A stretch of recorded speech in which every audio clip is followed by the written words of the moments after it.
Hello, good afternoon everyone. And today we are discussing about molecular biology in PGT TCT. So आज हम देखने वाले हैं molecular biology TCT PGT का जो सिलेबस है जेनेटिक्स एंड बायोकेमिस्ट्री। ओके, तो हमारा पॉइंट है डीएनए। यानी डीएनए और आरएनए न्यूक्लियक अम्ल है और ये न्यूक्लियोटाइड्स नामक मोनोमर और इकाइयों से बने पॉलीमर होते हैं। न्यूक्लियोटाइड्स 3 घटकों से मिलकर बना होता है, पेंटोज डीएनए और डीऑक्सीराइबोन्यूक्लियस आरएनए और राइबोज। फॉस्फेट दूसरा होता है फॉस्फेट, जिसमें आपका फॉस्फेट ग्रुप होता है। यह न्यूक्लियक अम्ल को अम्लीय प्रकृति और नेगेटिव चार्जेस प्रदान करता है। तीसरा होता है नाइट्रोजन बेस। नाइट्रोजन बेसिस में आपका आता है friends purine and adenine guanine. Double ring structures को कह सकते हैं, जैसे एडेनाइन डबल बॉन्ड जी। और यहाँ पिरामिडीन है, पिरामिडीन साइटोसाइन थायामाइन और यूरोसिल। इनमें सिंगल रिंग स्ट्रक्चर्स कह सकते हैं क्योंकि ये आपका साइटोसाइन थायामाइन और यूरोसिल आता है। ये सारे पॉइंट्स हैं। नेक्स्ट है हमारा डीऑक्सीराइबोन्यूक्लिक एसिड। अब डीऑक्सीराइबोन्यूक्लिक एसिड क्या है? डीएनए जीवों का एक मुख्य जेनेटिक पदार्थ है। सबसे महत्वपूर्ण पॉइंट यही है। इसका स्ट्रक्चर्स क्या कह रहा है? Double helix model. यानी डबल हेलिक्स मॉडल किसने दिया था? वाटसन और क्रिक ने। यानी जेम्स वाटसन और क्रिक ने 1953 में x ray diffraction data Rosalind Franklin ने द्वारा प्राप्त किया था। इसके आधार पर डीएनए का B form double helix model दिया गया था। एंटी पैरेलल स्ट्रैंडेड, यानी डीएनए की दोनों श्रृंखलाएं एक दूसरे के विपरीत दिशा में चलती हैं। इसमें 5 to 3 दिशा में, दूसरी 3 to 5 दिशा में। ओके, नेक्स्ट हमारा है बेस पेयरिंग। यानी प्यूरिन हमेशा पिरामिडीन के साथ जुड़ता है, यानी कि एडेनाइन के साथ हमेशा क्या जुड़ता है? थायमाइन, जैसे दो हाइड्रोजन बॉन्ड के साथ। और गुआनाइन जो होता है साइटोसाइन के साथ, यानी 3 हाइड्रोजन बॉन्ड के साथ जुड़ता है।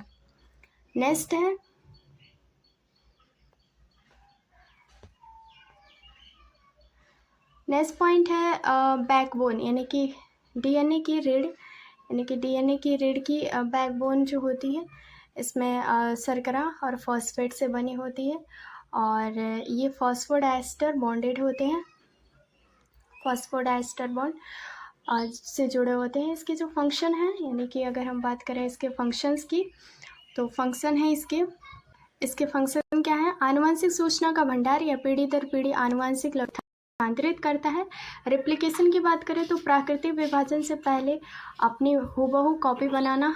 ट्रांसक्रिप्शन अनुलेखन, यानी प्रोटीन निर्माण के लिए डीएनए आरएनए निर्माण करना। और फ्रेंड्स यहाँ पे कुछ फैक्ट हैं एनसीईआरटी टू एमएससी लेवल का, तो यहाँ पे हम देख लेते हैं। जैसे कि देखो, चारगाफ रूल क्या कहता है?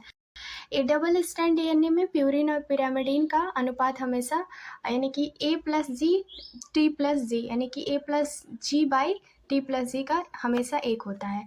बी डीएनए के आयम को बी डीएनए के एक घुमाव को पीछे की लंबाई यानी 3:4 कहा जाता है। यानी 34 एगस्ट्रॉन होती है। इसमें 10 बेस पेयर होते हैं। 2 बेस पेयर के बीच की दूरी 0.34 nm और 3 एगस्ट्रॉन होता है, यानी 3.4 एगस्ट्रॉन होता है। अगर बी क्या है? बी एक सामान्य बॉन्ड है, तो ये हमें ध्यान देना है। फिर उसके बाद डीएनए के प्रकार जो होते हैं वो कैसे होते हैं? बी डीएनए सामान्य डीएनए, यानी बी सामान्य डीएनए सामान्य शारीरिक परिस्थितियों में पाया जाने वाला राइट हैंडेड होता है। ए डीएनए पानी की कमी या डिहाइड्रेट होने पर बनता है, right handed, 11 base pair turn. Z DNA left handed होता है, जिनमें जिगजैग फॉस्फेट बैकबोन होती है, 12 बेस पेयर टर्न। फिर उसके बाद हम डेनेट्रेशंस की बात करें तो उच्च तापमान पर डीएनए के 2 स्ट्रैंड का अलग होना मेल्टिंग कहलाता है। जी और सी कंटेंट अधिक होने पर मेल्टिंग टेम्परेचर टीएम होता है। फिर उसके बाद हम बात करते हैं आरएनए के बारे में। राइबोज न्यूक्लिक एसिड इसे कहते हैं। आरएनए की बात करें तो आरएनए मुख्य रूप से प्रोटीन शामिल होता है। कुछ वायरस जैसे रेट्रोवायरस, टीएमबी, एचआईवी आनुवंशिक पदार्थ का पर कार्य करता है। तो इसके स्ट्रक्चर्स की बात करें तो आरएनए में आमतौर पर सिंगल स्ट्रैंड आरएनए होता है, लेकिन कभी कभी यह खुद फोल्ड होकर सेकेंडरी हेयर पिन लूप बना लेता है। शर्करा में बात करें तो राइबोज शर्करा होती है, इसमें 2 कार्बन पर AOH हाइड्रोक्सिल ग्रुप मौजूद होता है। नाइट्रोजन बेस में आरएनए में थायमिन की जगह यूरेसिल होता है, तो ये हमारा इंपॉर्टेंट पॉइंट है। आरएनए के प्रकार और कार्य की बात करें तो आरएनए के प्रकार तो पहला है mRNA, मैसेंजर आरएनए किसे से कहते हैं, संदेश वाहक आरएनए। कुल कोशिका में आरएनए का 5% होता है। डीएनए से आनुवांशिक जानकारी कोडोन के रूप में राइबोसोम ले जाता है ताकि प्रोटीन पॉलीपेप्टाइड बन सके। यह सबसे कम स्थिर अनस्टेबल आरएनए है। दूसरा है टीआरएनए, जिसमें टीआरएनए ट्रांसफर आरएनए कहते हैं। स्थानांतरण की बात करें तो देखो फ्रेंड्स, ये कुल आरएनए का 15% यानी कि सोल्यूबल आरएनए, सोल्यूबल एसआरएनए भी होते हैं। प्रोटीन संश्लेषण के दौरान विशिष्ट अमीनो एसिड को राइबोसोम तक लाना, इसमें एंटी कोडोन लूप होता है जो mRNA के कोडोन को पढ़ता है। संरचना 2D में इसका आकार कवर लीफ तिपतिया घास जैसा होता है, 3D में L शेप होता है। अब ये जो आपका rRNA है ना, ये बहुत इंपॉर्टेंट है क्योंकि ये TCT और LT ग्रेड में पूछा हुआ था। देखो tRNA जो होता है राइबोसोमल आरएनए, जिसमें कुल आरएनए का 80% सबसे ज़्यादा यानी सबसे प्राचुर मात्रा में पाया जाता है। यह प्रोटीन के साथ मिलकर राइबोसोम्स का निर्माण करता है और प्रोटीन संश्लेषण के दौरान कैटालिटिक की तरह कार्य करता है। हम इसके कुछ इम्पोर्टेंट पॉइंट्स देख लेते हैं।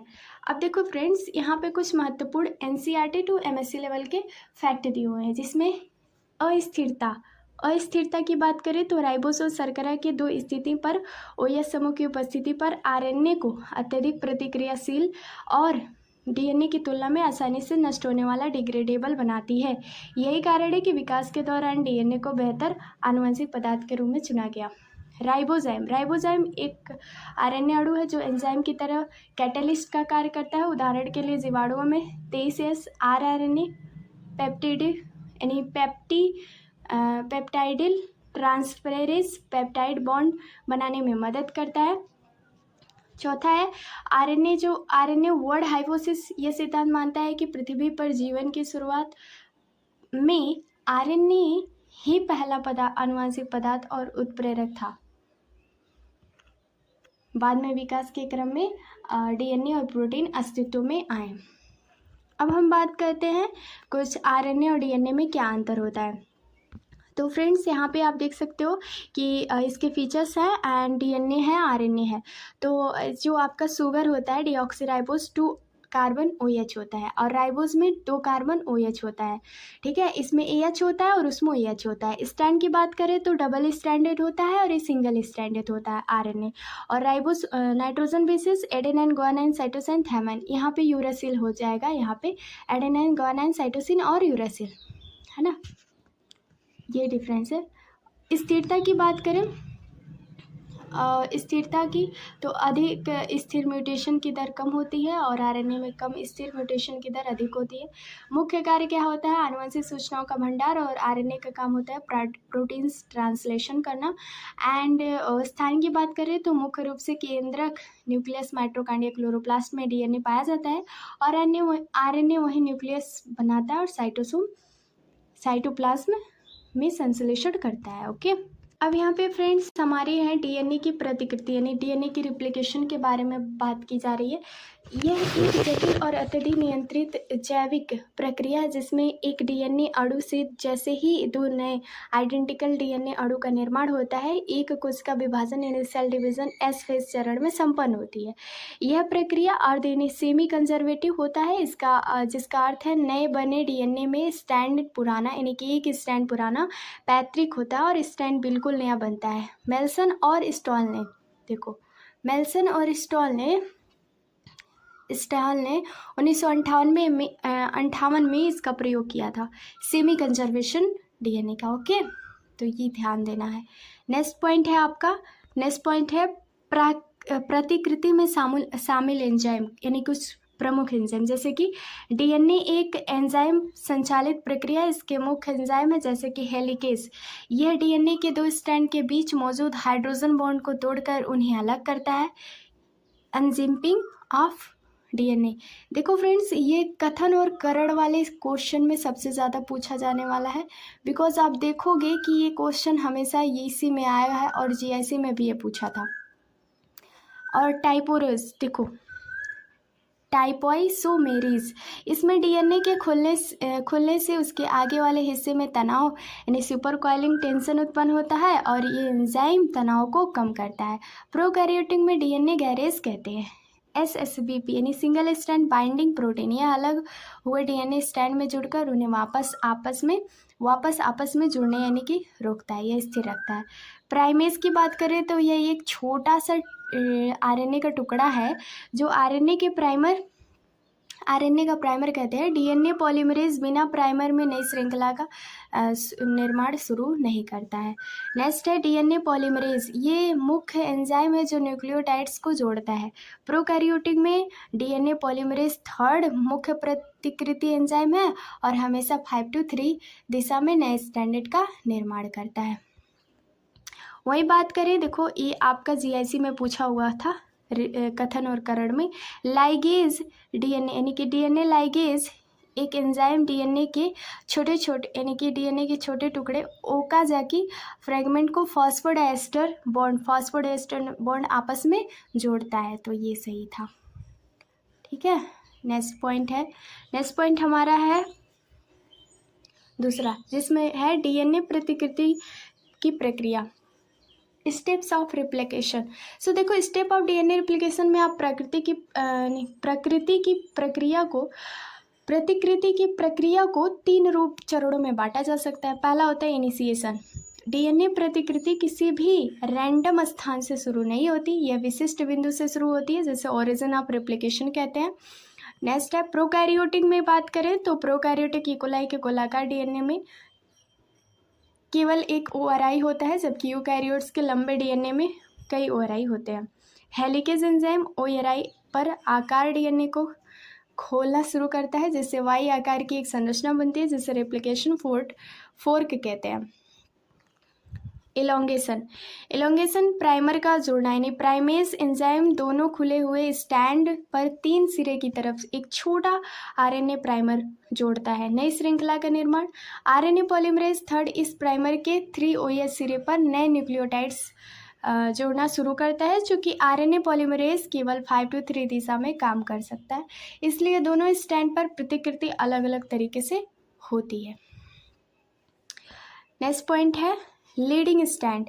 देखो फ्रेंड्स, ये बहुत इंपॉर्टेंट पॉइंट्स है, बिकॉज हमारे टीजीटी पीजीटी एग्जाम में पूछा जाने वाला, यानी कि PYQ है, आप जाके देख सकते हो जेनेटिक्स वाले चैप्टर में, जिसमें जिन लीडिंग यानी सतत श्रृंखला किसे कहते हैं, लीडिंग स्टैंड जिसे कहते हैं, जिस टेम्पलेट स्टैंड की दिशा 3 to 5 होती है, उस पर नए डीएनए का निर्माण लगातार 5 to 3 दिशा में होता है, उसे लीडिंग स्टैंड कहते हैं। और लैगिंग स्टैंड असतत श्रृंखला, जिस टेम्पलेट स्टैंड की दिशा 5 to 3 होती है, देखो यहाँ 3 to 5 था, यहाँ 5 to 3, उस पर डीएनए का निर्माण छोटे छोटे टुकड़ों में होता है, इसलिए रिप्लिकेशन फोर्क धीरे धीरे खुलता है। इन टुकड़ों को ओकाजाकी फ्रैगमेंट कहते हैं।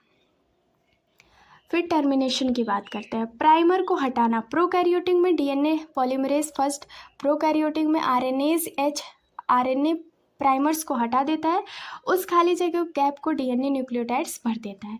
टुकड़ों को जोड़ना, अंत में डीएनए लाइकेज एंजाइम ओकाजाकी खंडों को आपस में जोड़ देता है, जिससे एक पूर्ण और निरंतर डीएनए स्टैंड बन जाता है। नेक्स्ट पॉइंट है हमारा, जब दोनों दिशाओं में आ रहे रिप्लिकेशन फोर्क आपस में मिलते हैं तो प्रतिकृति की प्रक्रिया समाप्त हो जाती है, तो नए डीएनए अणु बन जाते हैं। अब देखो फ्रेंड्स, तीसरा पॉइंट ये है कि हमारे परीक्षा के लिए कुछ उपयोगी तथ्य हैं। अब मैंने आपसे बोला था कि ENCERT और BSc MSc लेवल के सारे फैक्ट्स इसमें इंक्लूड है। तो हमारा पहला पॉइंट है replication rate. E coli DNA polymerase third लगभग 200 बेस पेयर प्रति सेकेंड की तीव्र गति न्यूक्लियोटाइड्स जोड़ता है। इसमें गति यानी गलती म्यूटेशन की संभावना बहुत कम होती है। अब प्रूफ रीडिंग, यदि डीएनए पॉलीमरेज गलती से कोई गलत बेस जोड़ देता है तो 3 to 5 एक्सोन्यूक्लियस एक्टिविटी होती है और वह पीछे मुड़कर गलत बेस को हटाता है और ये सही बेस लगता है। टेलोमेरेज यूकैरियोटिक, जैसे मनुष्य के लिनियर सीधे यानी कि सीधे होते हैं क्रोमोसोम के सिरों पर, प्रतिकृति सामान्य एंजाइमों को द्वारा पूरी नहीं होती। इसके लिए टेलोमेयर्स नामक एक विशेष एंजाइम होता है जो रिजर्व ट्रांसक्रिप्शन की आवश्यकता होती है, जो गुणसूत्रों को छोटा होने से बचाता है। टेलोमेयर्स। ऊर्जा का स्रोत, प्रतिकृति के दौरान न्यूक्लियोटाइड्स फास्फेट के रूप में आते हैं, DADP, DGDP। इसके दो फास्फेट से जो ऊर्जा निकलती है वही प्रतिकृति को ऊर्जा प्रदान करती है। Thank you for watching this video. Next video में RNA प्रोटीन सिंथेसिस के बारे में स्टडी करेंगे। Thank you.